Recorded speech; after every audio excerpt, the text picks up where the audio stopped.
Hello, everyone, and welcome to Police Off the Cuff, Real Crime Stories. I'm your host, retired NYPD Sergeant Bill Cannon, a 27-year veteran of the NYPD.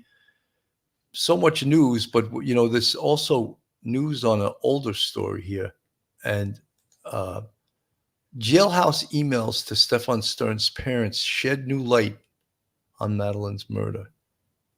And we all know that Stefan Stern's has a lot he's facing right now, a lot of charges he's facing right now.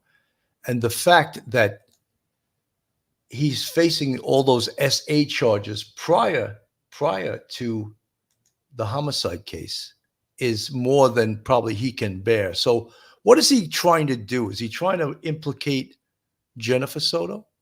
Well, we always felt on this show, we were actually a little bit surprised, a little bit shocked that Jennifer Soto has not been arrested yet in this case, because she has undoubtedly implicated herself in several ways through several lies that she's told, both in trying to cover up the activities of Stefan Stern's and also covering up herself.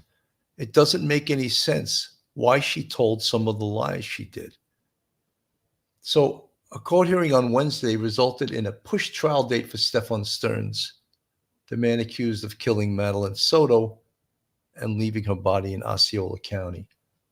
As we know, Soto was 13 years old when she was reported missing by her mother, Jennifer, on February 26, and she was soon found dead on March 1st by deputies searching a wooded area off Hickory Tree Road in Osceola County. Stefan Stern's, who's 38 years old, is the boyfriend of Madeline Soto's mother, Jennifer. And he was the last person confirmed to have seen Madeline Soto alive. In addition to being charged with first-degree murder, Stern's faces dozens more charges stemming from what investigators say were disturbing pictures and video found on his phone depicting the SA of a child.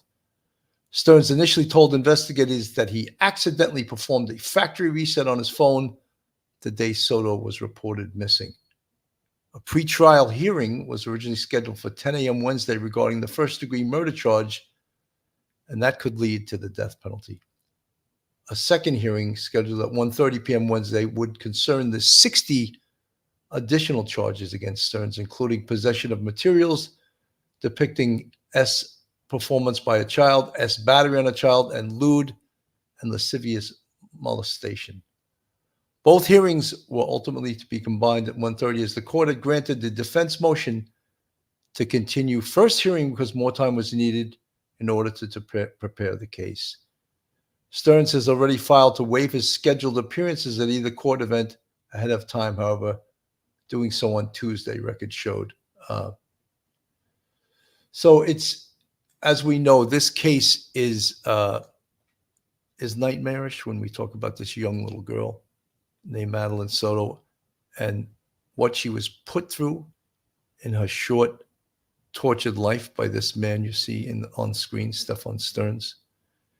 And as we learn more, as the case moves closer and closer to an inevitable trial, we will undoubtedly find out more about this case. And when we do find all those things out, we will report it to you.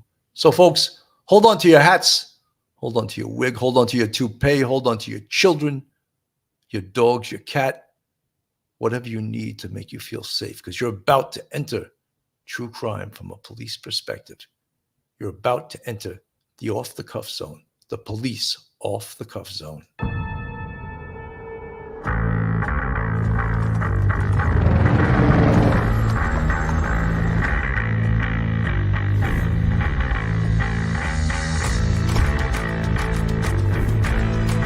There has to be some common sense. Yes, sir. They have the car stopped at 10th and Ranch, Michael Ryder. We still don't know who pulled the trigger.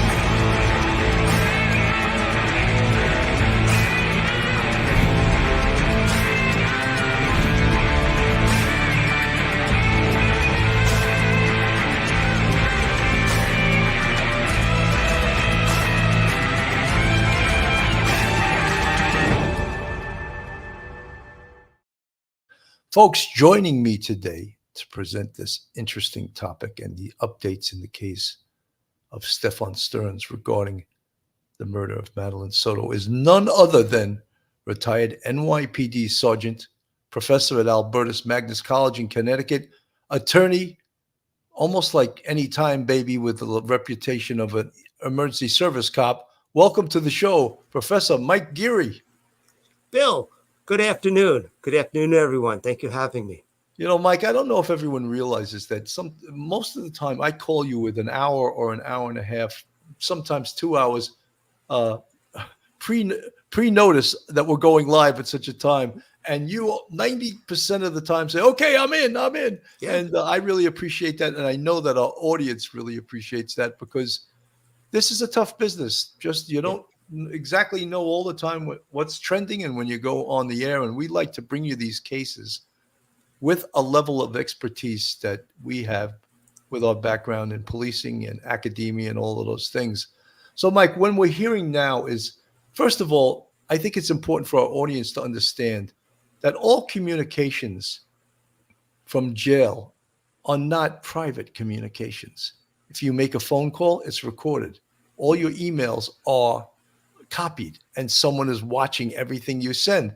So with that known, undoubtedly, any attorney that's representing a defendant who's in jail and or prison will tell his client, listen, your conversations and your emails are not private. They are not privileged. They are watched and read by the jail personnel, and they are available to prosecute you if necessary. Well, you want to speak upon that, Mike? Yeah, Bill, there's no way that you could have that kind of privacy. So it's got to be that everything is watched, because when people think there's privacy and maybe they're talking to a loved one, maybe they're talking to an unindicted co-conspirator, they're talking to relatives, things like that. They may, if they think that there's privacy, they may say things that would actually demonstrate a consciousness of guilt, some sort of admissions implicating themselves or other people in those communications. So you're going to have a defense attorney, and defense attorney is going to say, if you are in the clink for a while, pre-trial, understand that the boss is watching over you. So do not say anything other than hello, how are you? I'm fine. I'm still alive. That sort of thing, because there's no possible way that you could have security in a prison or a jail with the perpetrators, the alleged perpetrators, having privacy to go about with their machinations and maybe trying to cover up for their crimes or maybe plan new crimes. So that's a good policy, and that's the way it's got to be. You know, Mike, with that in mind, might a defendant in jail or in prison purposely try to throw off the authorities by sending emails meant to put them in another direction? Because in this case, Stefan Stearns, knows that they're watching and reading all his emails, knows that they're watching and listening to all his phone calls. So might he try to use that to his advantage? One of the things, and we're going to show you some of the communication he's had with his parents, he sort of now is implicating who we assume to be. It's Jennifer Soto, right, the mother of Madeline Soto. And I had said from early on, and in several videos, the earliest one was the TV interview they did. That was before Madeline's body was even found, that Jennifer Soto acted very strangely. And her behavior was inappropriate for someone whose daughter was missing. And Stefan Stearns was even worse. So I felt from very early on that Jennifer Soto was involved in this, was a co-conspirator. And the fact that we know about all the SA going back like 4 years to this poor little girl who was 13 years old, going back to the age of 9. And I feel that it would have been impossible, absolutely impossible, for Jennifer Soto not to have known about it. And in one sense, maybe condoned it and allowed it. Your thoughts?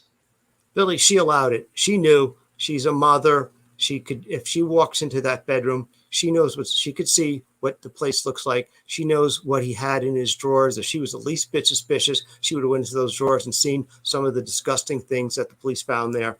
She knew. She didn't want to know. She liked to put it in the closet and pretend that big old monster is in the closet. She doesn't want to open up the door and confront it, because if this happens sometimes in families with these kind of situations, if a child makes an allegation of SA, there are times when the family will not support it because they will have to confront it, and that will blow up the family unit.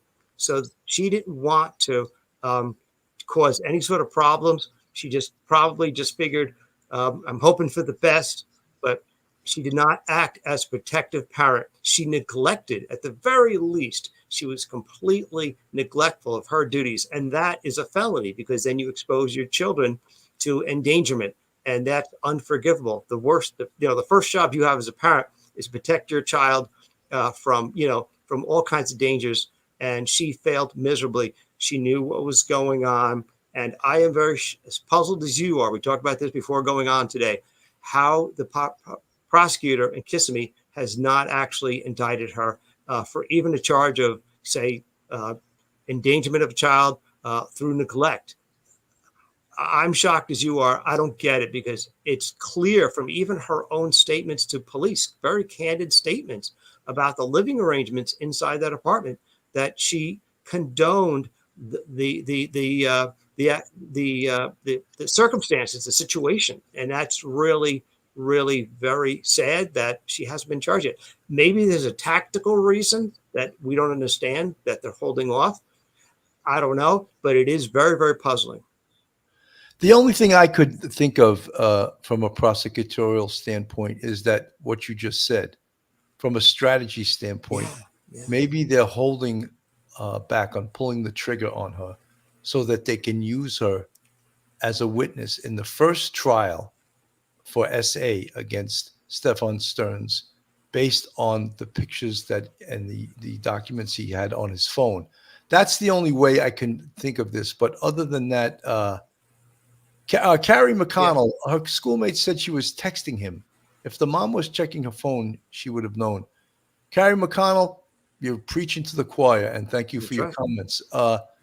Mel Stiller, what mother encourages her adult boyfriend to sleep with her very young daughter? That is sick.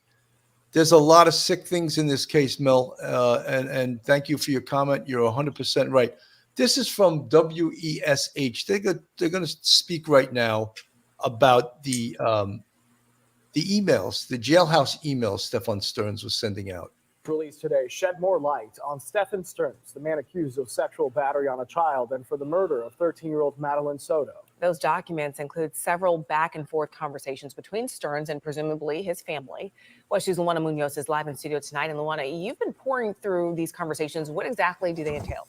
You know, Summer, Stefan Stearns goes back and forth again with his mother and who we believe might be his father, Chris Stearns. Stefan Stearns seems to believe that there's still some hope for his case, while his mother makes reference to others possibly being involved.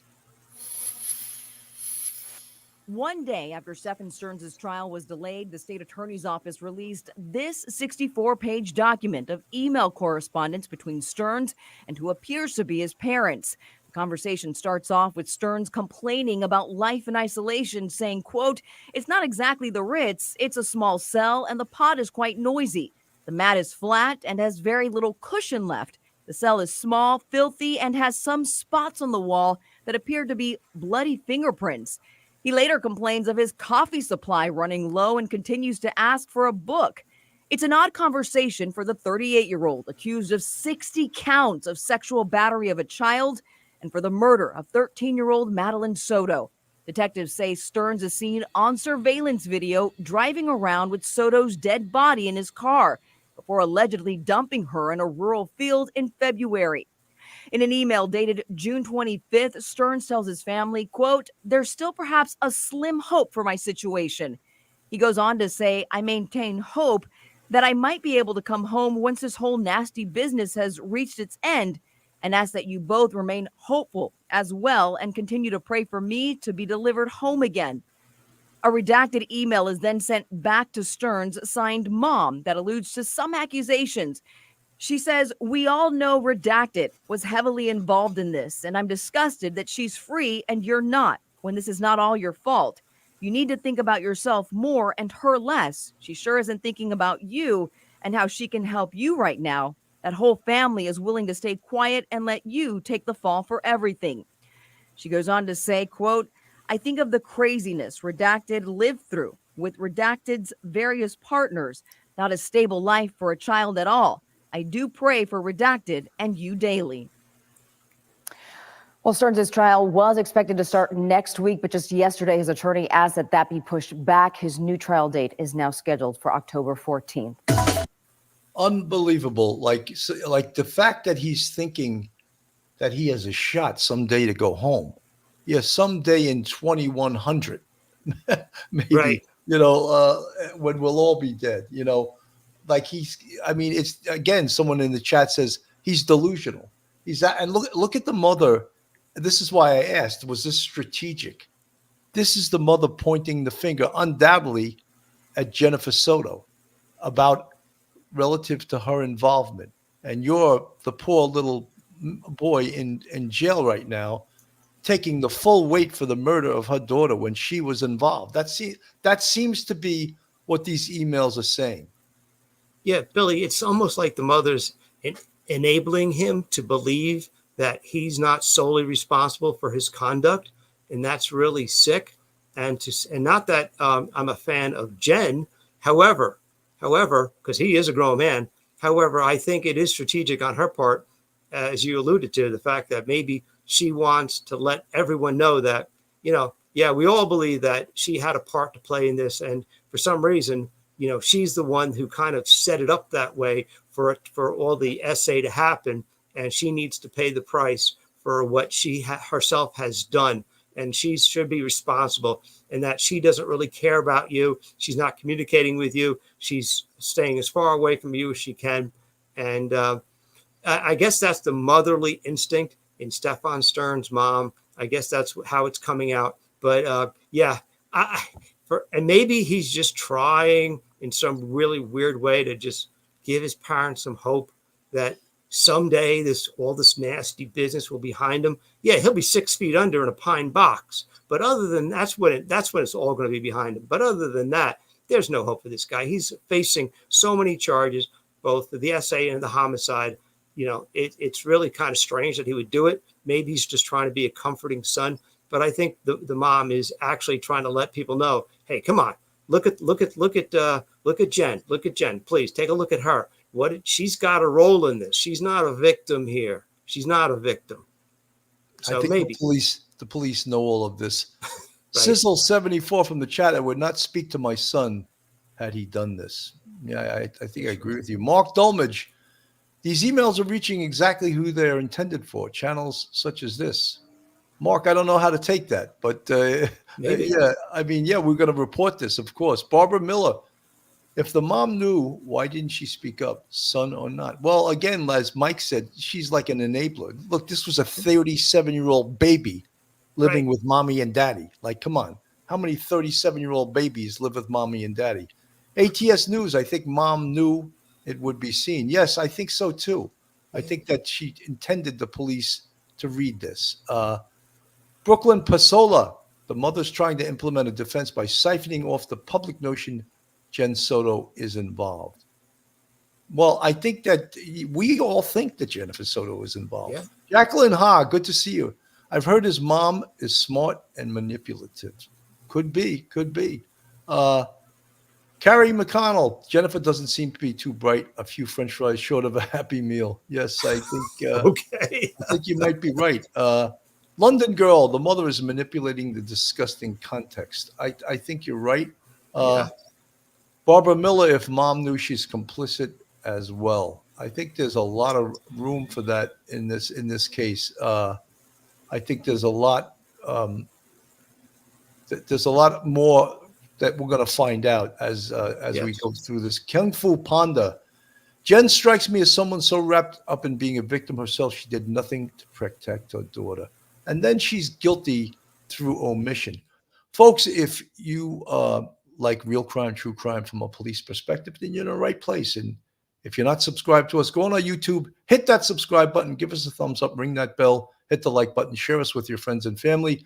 If you want to contribute to us financially, we have a Patreon with 4 different levels, and we also have a YouTube channel membership with, count 'em, 5 different levels. And we appreciate you guys, all your support you give us that keeps this channel going and growing strong. Thank you.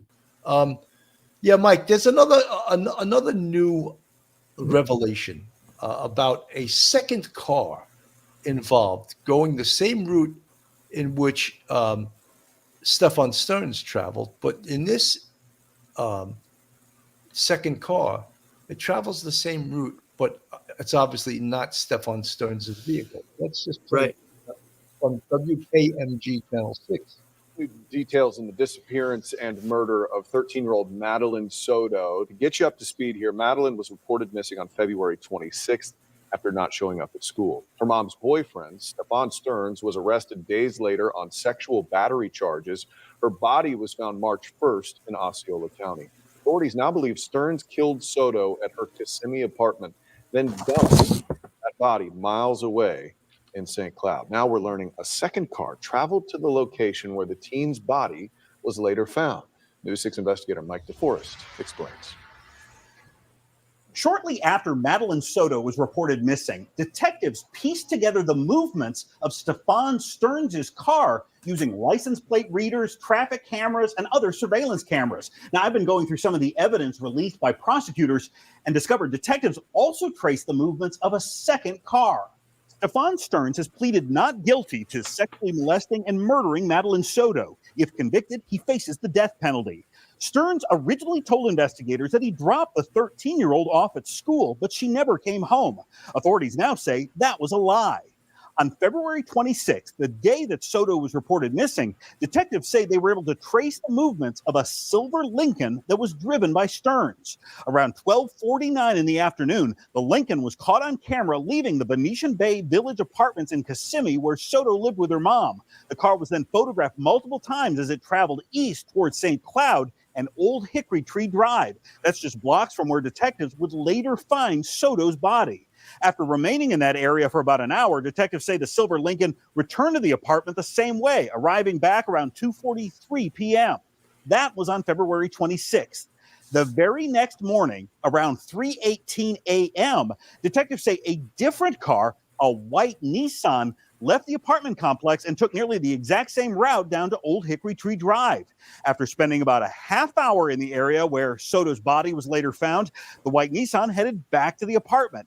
Now, records released by prosecutors do not indicate who owned that white Nissan, and the reports do not say whether investigators believe it was Stearns or someone else traveling in the Nissan that morning. There are still a lot of unanswered questions about Madeline Soto's death.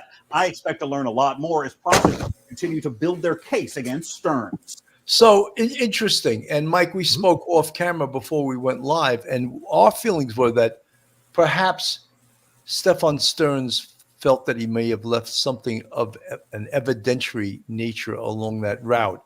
And he may have thought he was being slick and used this potentially could be Jennifer Soto's car. And we all know, the police know exactly whose car this is. They're not releasing it, was redacted. But that's what I'm looking at, is that he did a search perhaps for potential evidence he may have left along the route. That's the only thing I could think of, the reason he would do that in 3:15 in the morning. What's your thoughts? Billy, I think you're right. I think he knows what he did. He's going back. It's 3 o'clock in the morning. He's pitch dark. He feels like nobody's going to be on the roads. Nobody's going to be observing him. He pulls over at that spot. He might have a flashlight. Take it out. Look real quick. Do a quick reconnaissance of the scene. Am I missing anything? Anything. Is it visible? Where maybe the brush was put up on top of her. What do you see? Just doing a little reconnaissance. He knows what he did. He's just trying to make sure. He can't help himself. He's got to go back out there, just give it one more look. 3 o'clock in the morning. Remember, at this point, he's already, depending on the timeline, I'm not sure about what he knew from what the police, when they first initially questioned him about the car that he took her in and maybe he's trying to figure, okay, I got a different car. They're not going to know it's me. If anybody at all sees this car driving down this road, they're not going to connect it to me.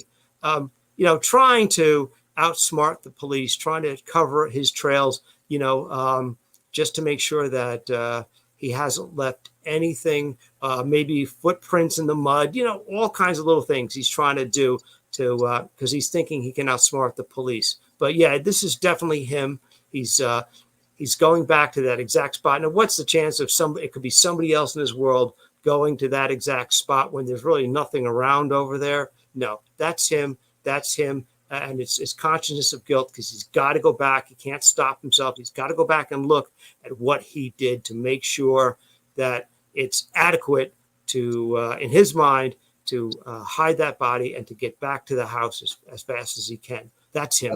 Absolutely. ATS News from the chat. It's definitely Jen's car. It's redacted in the documents, but the surrounding info points to it being Jen's from what I saw in the documents. ATS News, thank you. We put that together just because we're coppers, We didn't see that, but it just makes sense that it's her car, and it makes sense that he's trying to retrace his steps. One of the things I will say, it is amazing the technology that goes into investigations these days, and criminals are not going to be getting away with much in the future. Here we have the entire path of these cars, and I say these cars because this is the second car. How about Stefan Stern's car being caught pulling into the parking lot of a hotel and taking Madeline's body out of the passenger seat and throwing her in the trunk of his car? All caught on video. How powerful is that as evidence? I answer it myself. It's ridiculously powerful evidence. And the fact that technology gives police those tools, it leaves criminals are not smart enough to beat good investigators and outstanding technology. Mike. Yeah, just think about it. When you, me, and Phil got on the job, in the mid 80s, there was no cell phones at the time, very little public video on the light poles and things like that. There would be security cameras maybe at a front door of a hotel, but they have now, they're all over the place. Every commercial establishment practically has them.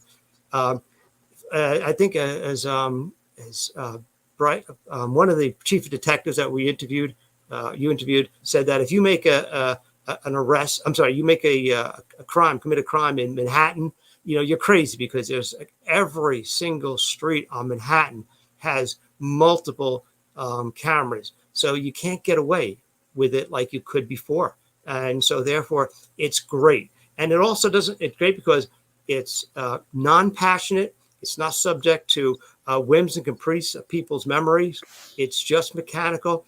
The exact time and date, and you can see everything right there. And that is fantastic and is preserved. And there's no way somebody could say, oh, that actually isn't accurate. Oh, it can't be that time or that place or something like that.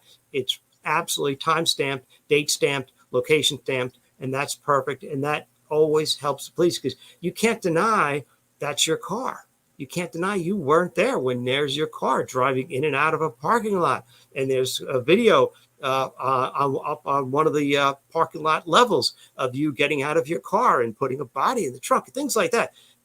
There's no way for you to go. You can't argue your way out of that. And that is fantastic. This is great technology for detectives. It's really Absolutely. Fantastic. Penny C from the chat. All of the doubters can apologize now. I do not want bad things to be true. What is worse is seeing people get away with hurting children. Sadly speaking, from childhood experience. Penny C, I'm sorry that you had those horrible childhood experiences, but you're 100% right. You're 100% right. Pauline Buckles, 3 a.m. in the morning, he takes her car, and she didn't know why. Look, we don't know what Jennifer Soto. We think she's complicit in this, so I think she knows everything, everything that happened here. Thorn Bladis Lash, they're all screwed up. Jacqueline Hall, love it. Love watching and hearing how you and Professor Mike's brains works. Well, thank you, Jacqueline. Very kind of you. I'm glad that our brains work well, we hope. Sometimes. Pessa, I think this release of information is telling Jen to lawyer up fast if she hasn't already. I would think, Pessa, that she has lawyered up. I can't see that all this time could go by without someone whispering her in her ear, you better get an attorney, Kung Fu Panda, that's why I question Jen not being charged with anything. The case is video. They don't need to make a deal with her. Well, Kung Fu Panda, as we said, we're a little bit baffled by it too, but the only thing that we could think of is that the first trial is going to be the trial for SA. Might they want to use her as a witness in that trial? Yeah. And then they could always charge her with the homicide, acting in concert. And that would be the bigger fish to fry at that point. But yeah, it's a little baffling to us also. Penny C, I'm so grateful for how much tech has helped. Body cameras prove cons make arresting police suffer and the cons lie so badly. Absolutely. Do we all remember when they first reported Jennifer Soto missing? And we had the police body cam video. I want to play a little bit of that because if you doubt that Jennifer Soto was complicit in this, I think if you watch some of this and watch her body language, it's really sort of telling. Are we looking for another kid or we have a kid? Looking for another one. Alright, so people are still on the scene, let's put that out. Any possible location, how long? I'm trying to get that right now. Absolutely. Okay. Alright, So she was supposed to be dropped off at school, didn't make it to school. Didn't make it to school. I went to pick her up from school today, Okay. and she never came out. They announced it over the speaker, and I'm just like, maybe she walked here, because sometimes she'll walk here to this office. Mm-hmm. I came here, nothing. I went back to the school, they were closed.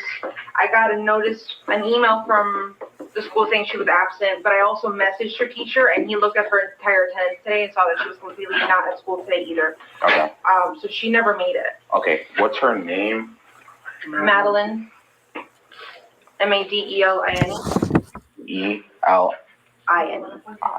Last name? Soto, S-O-T-O. S-O-T-O? Yeah. Date of birth? February 22nd, 2011. February 27, 2000. 22nd, Oh, sorry, 22nd, 2011. 2011. Just her 13th birthday. 13. 1418 Charlie Worldwide. What's the name of the single age? Madeline Soto, age 13. I'm trying to get a clothing description now. What was she last seen wearing? 26 County Charlie Worldwide. People hit my call 931 the same call. Green hoodie, Green hoodie, white Crocs, white Crocs, either blue or black pants. I think black shorts. Black shorts? Yeah. black shorts. Okay. See, that to me was amazing that she never saw her or claims she never saw her in the morning, but yet she spits out black shorts and he spit out a different clothing description.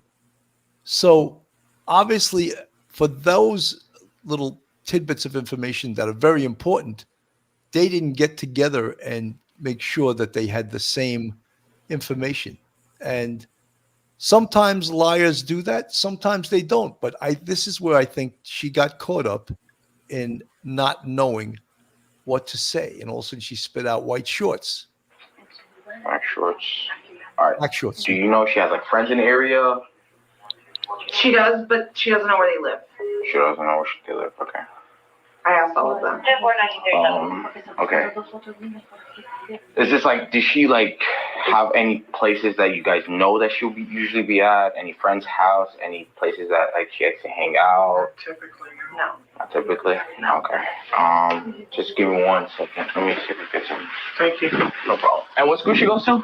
Hunters Creek Middle School. Hunters Creek Middle? All right, cool. 125. Folks, just so you know, and we've covered this many times, police procedure for a missing person, and this will undoubtedly be what we call a special category missing person, both because of her age and also because of the potential here of foul play. At this point, more than 8 hours have gone by that she's been missing. and it's an unaccountable disappearance. She never showed up at school. Even if she wasn't 13, it would fit that special category missing, because it seems that she's unaccountable due to potential foul play. And that's not the language they use in our patrol guide. Unaccountable disappearance, possibly for, kidnapped, or a crime's been committed against her, or she ran away. Any one of those things would make her a special category person, and double that up with the age. Now, when you think of that, and if you're a parent and you think of your 13-year-old daughter missing for that amount of time, their behavior seems quite inconsistent with that happening. Is Stefan Stearns with his arms crossed, in that defensive position that he frequently takes up. And one of my reasons for talking about this, the very first place that the police are supposed to search in a situation like this is the home, the home of the missing person. Can't tell you how many times someone has been tried to report a child missing. You go to the home and you find the child in the home, under a bed, in a closet, somewhere, or you find evidence of a crime in that home.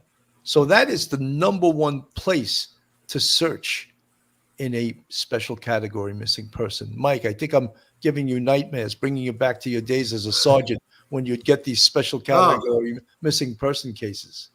Oh yeah, because you got to mobilize everybody, and you got to and you also have to notify the transit, housing police. If it's anywhere near water, it's a young child, you're going to ask the harbor unit. You might have to ask aviation. This is anytime you have somebody this young who hasn't actually been reported to have been in school, you got to start at the home. You're absolutely right. That's the origin of the search. And you search outward. That's like the middle of the wheel, and then you go outwards from there. If she had been reported to have been in school, and she was in school for most of the day, and then she disappeared sometime after 2:30 in the afternoon, you'd be starting at the school.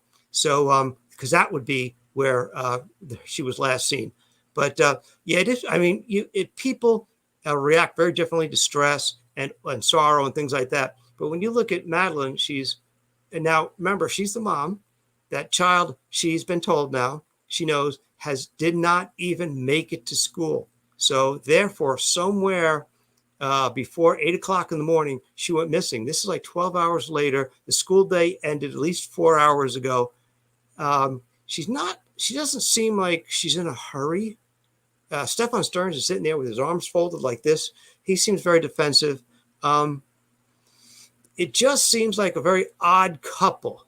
I mean, the police officer did an excellent job getting the information, but it is a very odd situation. I've not seen a mom that calm. They're usually chomping at the bit and telling you, do something. Meanwhile, you're trying to take a report. You're trying to get the information so that you can be efficient in what you're doing.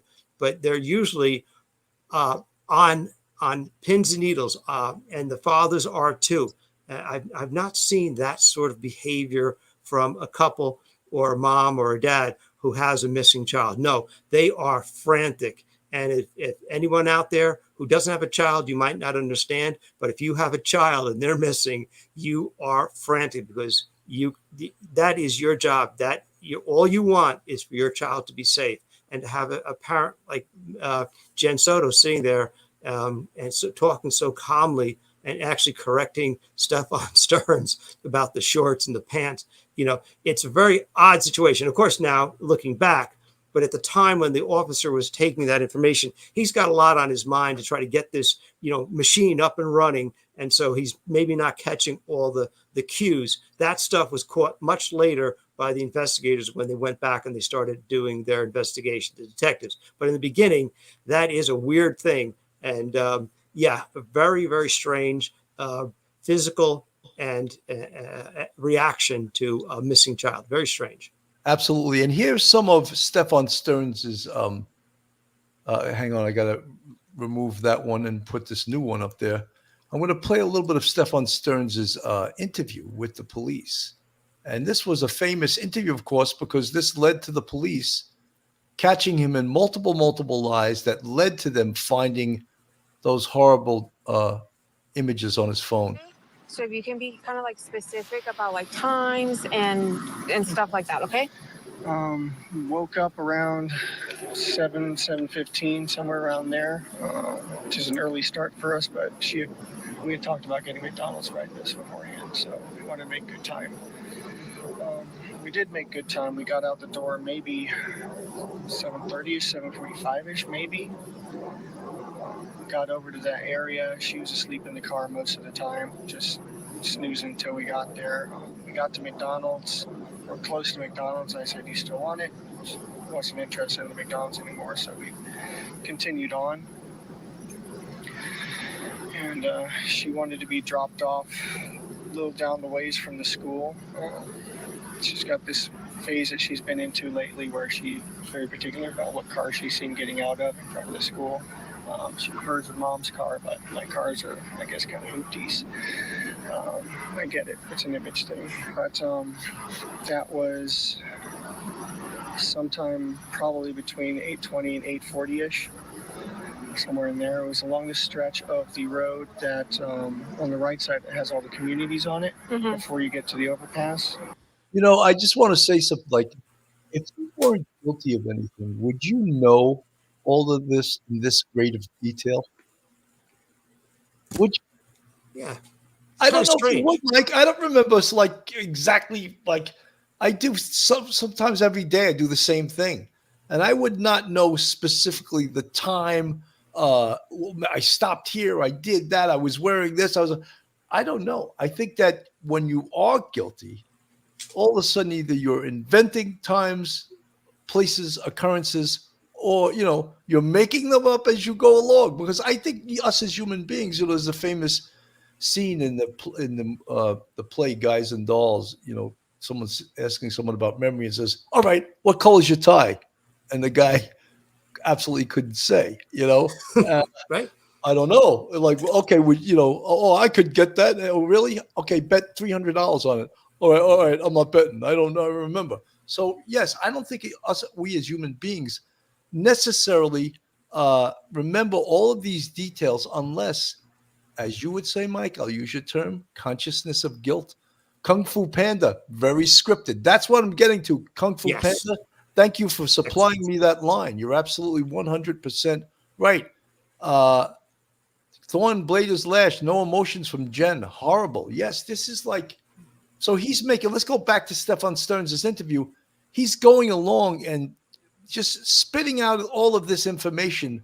And if you notice his voice, it's the whole time it's like, and I went, you know, he sounds like, you know, he's about to cry, you know, and I think it's put on. You could see the overpass from where it was. So it was on that side, on that stretch of road, and that's where I dropped her off. She said she was going to go wait for her friends. She was going to go find them and hang out and wait for her friends. And I asked if that was going to be okay. She said, "Yeah, it's fine. Kids get dropped off early enough as it is. It's not totally unusual for that to happen. It's just not usually that early that I drop her off. I do school runs every once in a while for her." I said, "Okay, let her out. Have a good day. Love you. Thanks. Love you too." And I turned around and was driving away and was watching her in my rearview mirror to make sure that she was going where she was supposed to go. And she was moving in that direction, but she was rummaging around in her backpack for something. What I assumed was probably headphones or something like that. But I found out later that she forgot her phone here, so she may have been rummaging for her phone. But she was still kind of making her way towards that direction, so it looked okay. It looked like any other day. And I just continued on. After you dropped her off, what did you do? They talked to her for a minute. I made sure, you know, is it all right that you're going early? Because it was still early. She said, "Yeah, it's fine. I'm going to hang out and wait for my friends to get there," which she does sometimes. So it didn't sound, you know, outrageous or anything. And that was it. Told her to have a good day. I loved her. She told me she loved me too.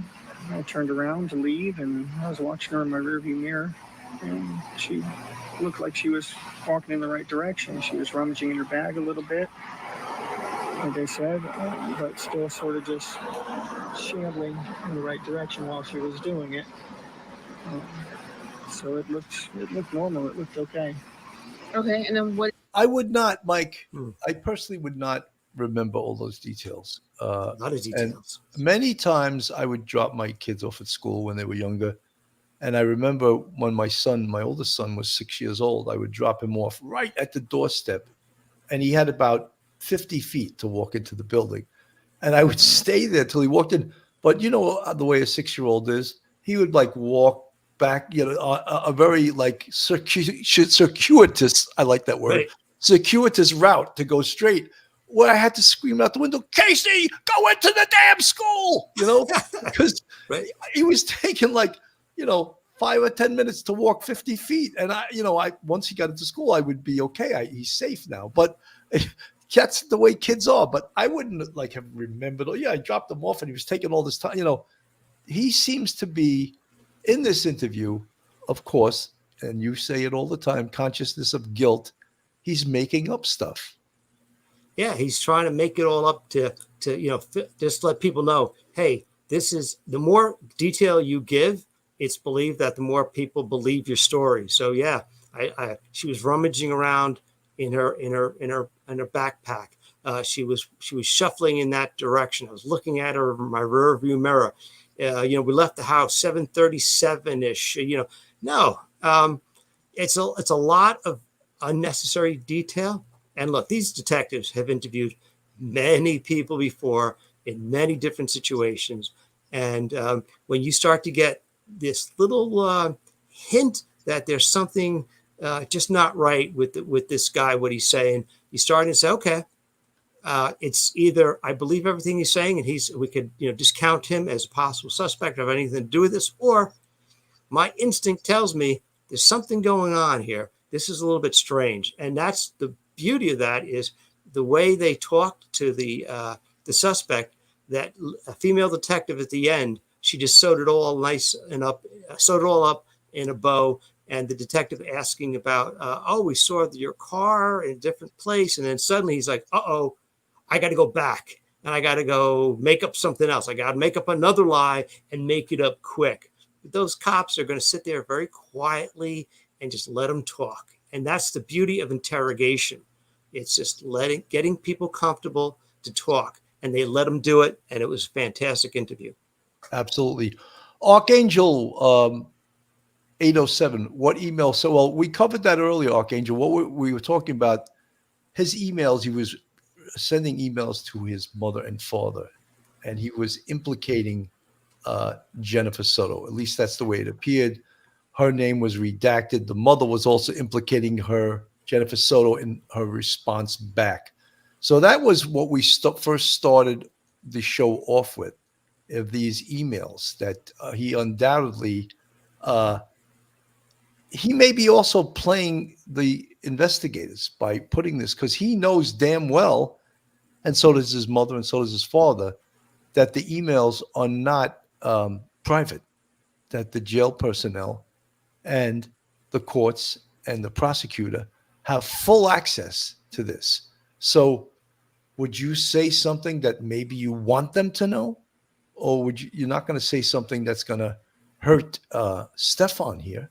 So they may be trying to play the investigators. I don't think they're doing a good job. Patty L, laugh out loud. Bill, yes, kids, we must keep an eye on them as much as possible. My son, now having daughters, appreciates me being a helicopter mom. Absolutely. Absolutely. Right. Marina Furry, theory, Jen did not love Madeline and was jealous of her relationship with Stefan. Madeline threatened to expose both of them. Did she ask Stefan to come back to sort out the problem? I don't know if Jennifer Soto is smart enough to do something like that. She seems like she's not hitting on all cylinders in a 6-cylinder car. She may be hitting on about 3 of them, and but it was a very bizarre, very unusual, to say the least, criminal relationship between Stefan Stearns, Madeline Soto, and the mom, Jennifer Soto. So I and Mike Geary have said right from the very beginning, we think Jennifer is in on this, and at the very least by omission. That is failure to act when you have the legal obligation to act. So that's what we've thought from the very beginning. I still feel Right. she's involved. Penny C from the chat, that this guy thinks anyone would buy a kid going to school early. What good parent would tolerate that? I imagine the smokers, stoners did, but parents wouldn't be involved. Kung Fu Panda from the chat. I'm wondering if Madeline thought she was in a relationship groomed over several years, and friends stated Madeline spoke to him many times throughout the day, more than anyone else. That's so bizarre, If that's really the case, then all the questions we are asking right now. Alan G from the chat. What deal is she getting, Sarge? Alan G, we're unaware of any deal. We, from our vantage point, and you guys from your vantage point, don't know why he has not been charged yet. We're a little bit baffled by that. Mike. Yeah, as we've been thinking about this and talking about this and going back and forth with this case, the only thing I could think of, and this is a stretch, I don't know, but that they want her to testify in the essay trial that's coming up. I think it's in October now. And they want her to testify as to what's in the background of the pictures to show that she's familiar, that these pictures were taken and whatever film there is of the essay was taken in a particular bedroom in a particular room in the house, so that she could testify as to the genuineness, the accuracy, the reliability of these pictures. So she could place that person in that home, in that location, at that time, and that she'll be speaking to the jury free of any sort of criminal charge hanging over her head. So I think the prosecutor wants to make that impression for the jury that she's not being manipulated into testifying. She hasn't been touched at all criminally, and she's sitting here freely as a mom testifying and helping convict this guy.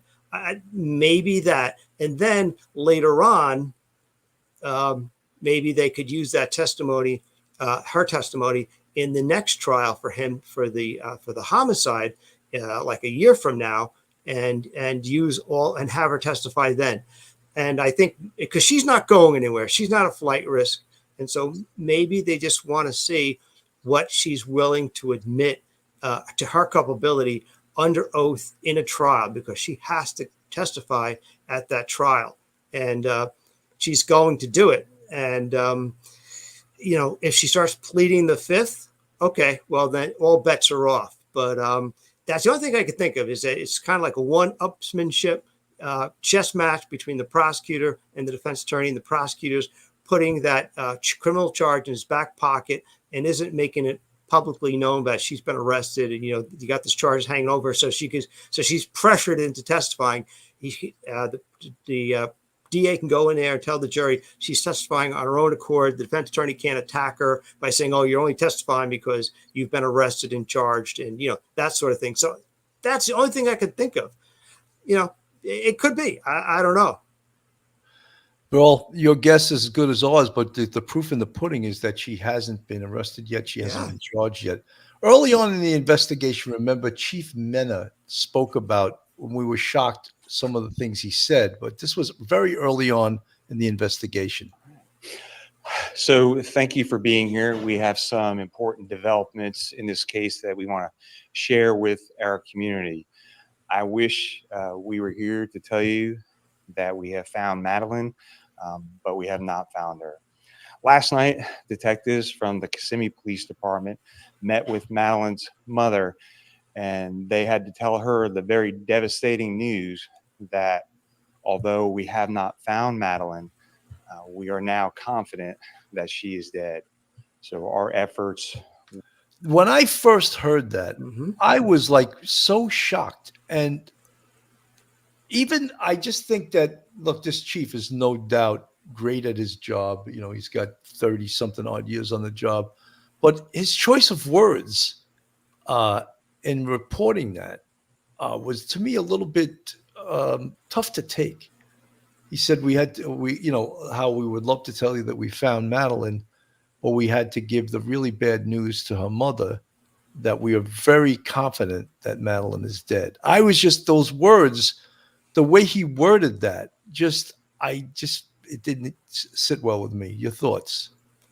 It is a rather odd way of saying what he was trying to say, is that there's enough evidence that they've gotten to believe that from the video that she's deceased, and that they're going to tell the mother, Jennifer, that her daughter is deceased, but they don't want to say that they found her, that they just know this part because they haven't recovered her body yet. It's an odd around end kind of weird way of circuitous way of saying it.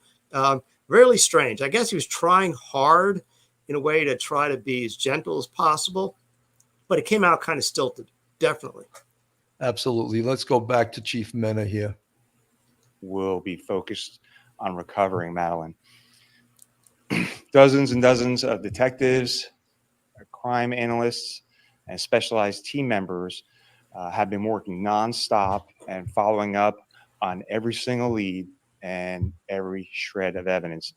Our detectives have determined that Madeline was never dropped off on the morning of February 26th near her school. Instead, we believe she was already dead at the time, and that Stephen Stearns moved her body in the early morning hours on that day. We have video evidence that shows Stephen Stearns discarding items in a dumpster in that apartment complex in Kissimmee at 7:35 on Monday, February 26th. Detectives later recovered Madeline's backpack and her school-issued laptop from that dumpster. At 8:19, we have evidence that shows Stephen Stearns returning to the complex, and Madeline was visible in that vehicle. We believe she was already dead at that time. As a result of that, although the initial missing persons investigation started in Orange County, the Kissimmee Police Department will now be taking over the investigation and will become the lead agency. And of course, the Orange County Sheriff's Office, all of our support personnel will be available and will still be assisting in this investigation. So at this time, I'm going to turn it over to Chief Holland from the Kissimmee Police Department. Chief? So that was really a blockbuster information that came over then. And how they knew right then that she was dead. And don't forget, she was reported missing on the 26th. So the 27th is when I think this press conference occurred. And did they also have besides the video of Stephen Stearns dumping her backpack and her laptop into that dumpster on the property, did they also have the video then of him pulling up into that hotel parking lot and taking her body out of the passenger side of the car and throwing her into the trunk? That is why this Chief Mena may have been so positive. Remember, it was all that conjecture early on that, she was slumped over to the right and you could see it on. So how did they know in that video that she was in fact dead? And I think they also may have had at that time the video of Stephen Stearns taking her body out of the front seat of the car and dumping her into the trunk. Yeah, Billy, you're right, because that would logically follow that. You go back to the very beginning, the hub of the wheel, the home, and you start looking at all the video in that location, and they got that video. That's very disturbing, seeing him dumping something and seeing her appearing to be asleep. He tried to cover his tracks by saying she was napping in the car on the way to McDonald's. But as you said, they're looking at the video of traffic cameras and businesses and things like that, and they might have caught him on a camera turning into the parking garage of that hotel. They go to the hotel security camera and they see him on the top floor, one of the top floors of that parking garage, taking a limp Madeline and putting her in the trunk. At that point, it's no longer a rescue operation; it's a recovery operation. So I think you're right. That's how it probably panned out. They didn't know where she was at that time, but they knew that there was no hope for a live rescue of her at that time. But a very compact, and when you think about the time frame, very compact time frame. Just a couple of 48 hours from the time that they got the first call to the time that you've got this sort of press conference. And I can't say enough times what an outstanding job these investigators did on this case. Absolutely. I mean, just tremendous interview, tremendous interrogation, tremendous crime scene work. Every aspect of this investigation I thought was outstanding. This is some WKMG news. This is an update to the case about where it's going right now. Now to a pretty high-profile case surrounding the man accused of killing a 13-year-old girl named Madeline Soto. Stefan Stearns is facing the death penalty and is pleading not guilty. He had 2 pretrial hearings today. News 6's Laverne McGee has details. I was here for the afternoon hearing at the Osceola County Courthouse, where Stearns' attorney would not comment on camera. She did give me her card. I rode down the elevator with her. She said that this case is extensive. There were 2 pretrial hearings today. The first one continued into the second hearing this afternoon because the defense said they needed more time. I'd like to set the matter for October 14th, which is a Monday at 9 o'clock, please. By that date, I'll ask the parties to please coordinate with each other. Stearns was not in court today because he waived his right to appear. He's pleaded not guilty in the murder of 13-year-old Madeline Soto, his girlfriend's daughter. My daughter was dropped off. Soto was 13 years old when she was reported missing by her mother on February 26th. She was found dead on March 1st by deputies searching a wooded area off Hickory Tree Road in Osceola County. Police believe that Stearns murdered the 13-year-old girl at her Kissimmee apartment. Investigators say surveillance video shows Stearns leaving the apartment with her body and then driving to the St. Cloud area where she was later found. Stearns also faces dozens more charges stemming from what investigators say are disturbing pictures and video found on his phone depicting sexual abuse of a child. Instead of it being on a pretrial docket, that it go onto a status docket. Both the murder charge and the matter involving the videos and photos of sexual abuse will be addressed at the next court date of Monday, October 14th at 9 a.m. So that's where we are right now, is that they have his court date is set for October 14th. I guarantee this case isn't going to go till 2025. If they're set to go, I believe the defense will keep trying to put this off, because the amount of discovery, which we all know as true crime followers, is that all of the evidence that the prosecution has to give over to the defense, the amount of that is voluminous. And the defense will probably request, look, we need more time. We need more time. And while this is happening, you know that there's no chance on this earth that Stefan Stearns could be bonded or bailed out of jail while awaiting trial, because the first charges, of course, the SA, is potentially a life sentence itself. The second charge, murder in the first degree, is death penalty eligible. Mike. Yeah, I think you're right about this. They're probably going to ask for a continuance in October, probably in a couple of weeks, and put off October because they're going to say they have, they don't have the ability to go through all the discovery material as much as they'd like to go through, as quick as they'd like to go through it. They need more time. And so depending on the volume of material they've gotten and they're getting, they want to put it off. I think you're right. This might go past Christmas into the new year. Everybody should know, though, that there's no possibility that this guy's going to be, out on the street anytime soon. The idea that he was talking to his emailing his parents and saying, someday this will all be behind me. Good luck with that. But he's not in any hurry to go anywhere. He might not like his cell. It might be small. It's not the Ritz, as he said, and there may be some bloody fingerprints on one wall, and the mattress stinks, and he doesn't have his coffee. But he knows that's actually, and weirdly, that's probably the safest place for him right now, where he can be protected from anyone else. And so therefore, I think you're right. This is going to go into probably early 2025. Mike, I think also it's very cowardly of Stefan Stearns not to have appeared yet in court. Like, what does he think is going to happen? At some point, he has to face the music. and he has to show up in court. He sat it out and let his attorneys speak for him.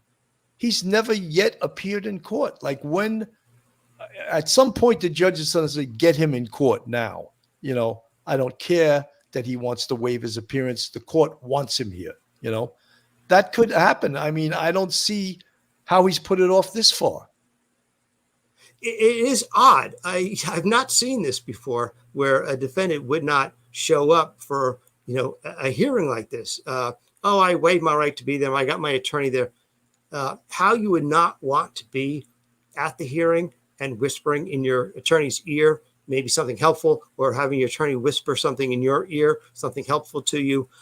I think it's weird. I don't know what he thinks he's getting. Maybe he thinks he's slowing down the process, but the process continues.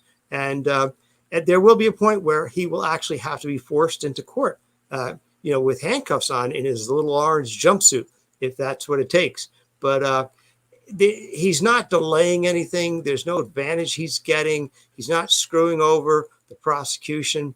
He's not throwing a monkey wrench into the machinery of justice. No, it goes slow enough, and it's going slow, and he's not contributing to his case by sitting, you know, these hearings out whatsoever. And maybe he's just decided, I'm not doing it, and maybe he just feels like there's no hope anyway, so why am I even going to go there? I don't know. It's really weird. Really weird. Absolutely.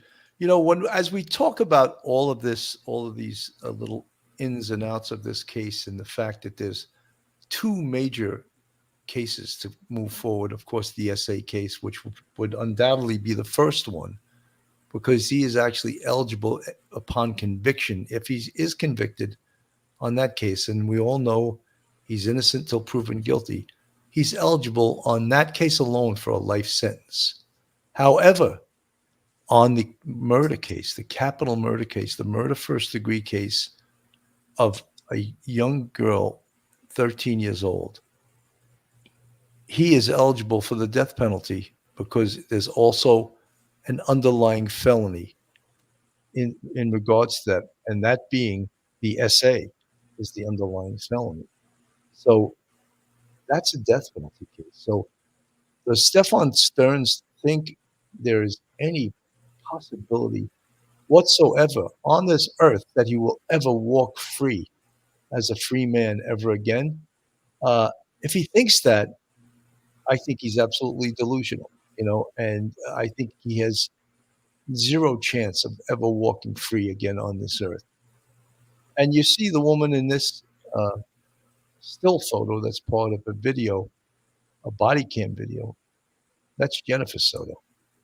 And I would be surprised if at the end of this, she is also not charged. And I know I sound like a broken record, but I believe that. I truly believe that in my heart, that, you know, she is so complicit in this, and she somehow, through omission, allowed these horrible things to happen between her daughter and this man who's now 38 years old, this 38-year-old baby who lives with his parents.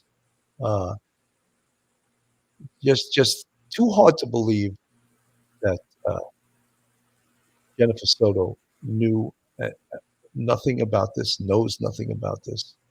And as we continue to follow this case, I think we all expect there to be additional charges. Mike? Yeah, I would like to think that, you know, there's still maybe some ongoing case here, and they're looking at Jennifer, and they're just taking their time. Remember, statute of limitations, if she's considered a co-conspirator for a homicide, you know, that there's no statute of limitations, so they could take their time. And hopefully we'll see justice for Madeline vis-a-vis her mom, Jennifer. And we could just keep our fingers crossed. But yeah, I want to see it happen. You want to see it happen. Phil wants to see it happen. Everybody in the chat wants to see it happen. It may come later. We don't know. We can only keep our fingers crossed. But it is weird, but there's probably an excellent reason. We just don't know what the reason is. I hope that there's an excellent reason, and we don't know what the reason is. Absolutely. Bridget from the chat. Pretty sure the judge said he has to show up for the next one. Let's hope that he does show up. It's all about him, and why wouldn't he show up? Trying to read from the chat. Jen certainly wasn't paying attention. Just you would have had to be brain dead. I'm not sure what that's in reference to, Patty L. But so, folks, I see a lot of new people in the chat. And again, if you're not subscribed to Police Off the Cuff, it's very easy to subscribe. It's free. Just go on YouTube, hit that subscribe button, give us a thumbs up, ring that bell, and you're immediately part of the Police Off the Cuff YouTube family. We will continue to follow this case as it takes some twists and turns. Not totally unpredictable, but new information comes out. And when it does, we will bring it to you. We covered this case from very early on.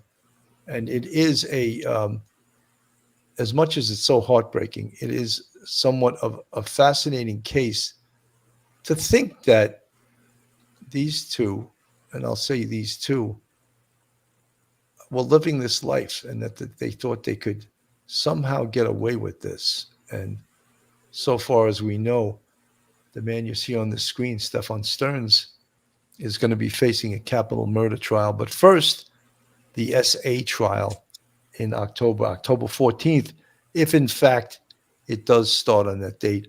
Mike, your final thoughts. We've reached that point in the show. Final thoughts. Pray for Madeline. Pray for that little girl who had no chance in this life. And the life she had was short and it was brutal. Pray for her soul and pray for justice in this case. 100%, and very well said. We always, on this show, we always like to remember the victim first. And that's poor 13-year-old Madeline Soto. And we certainly pray for her and her soul, and pray that there's a positive outcome to this case regarding the persons responsible. So that's our show for today, folks. Thank you so much for tuning in. I'm Bill Cannon from Police Off the Cuff Real Crime Stories on behalf of myself and Professor Michael Geary. Have a great day, everyone, and God bless. One episode just ain't enough.